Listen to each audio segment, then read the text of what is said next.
सितंबर 1917 को वडोदरा के नगर उद्यान में बाबा साहब ने एक संकल्प लिया था। वर्ष 1917 में गुजरात के वडोदरा शहर में नौकरी करने आए डॉक्टर अंबेडकर को रहने के लिए मकान नहीं मिला था। उन्हें वडोदरा नरेश सयाजीराव गायकवाड़ ने प्रतिभाशाली और होनहार होने के कारण छात्रवृत्ति देकर कानून व अर्थशास्त्र का अध्ययन करने के लिए लंदन भेजा था। छात्रवृत्ति के साथ एक एग्रीमेंट भी हुआ था कि विदेश में उच्च शिक्षा प्राप्त करने के बाद वे बड़ौदा रियासत को 10 वर्ष तक अपनी सेवाएं देंगे। यहां तक कि वडोदरा के महाराजा के उस आदेश की भी अनदेखी की गई जिसमें कहा गया था कि इस उच्च अधिकारी के रहने की उचित व्यवस्था की जाए। इतने शिक्षित और प्रतिभावान होकर भी अपनी जाति के कारण उन्हें अपमान सहना पड़ा था। उनका दोष केवल इतना था कि तत्कालीन समाज व्यवस्था में वे एक अछूत थे।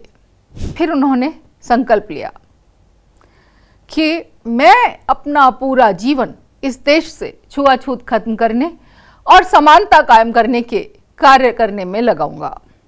डॉक्टर अंबेडकर ने हिंदू कोड बिल के माध्यम से सभी जातियों की महिलाओं को संपत्ति और विवाह में अधिकार दिलाने का प्रयास किया। शोषण के विरुद्ध अधिकार का प्रावधान अनुच्छेद 23-24 में है। मानव तस्करी और जबरन मजदूरी पर प्रतिबंध लगाया गया है।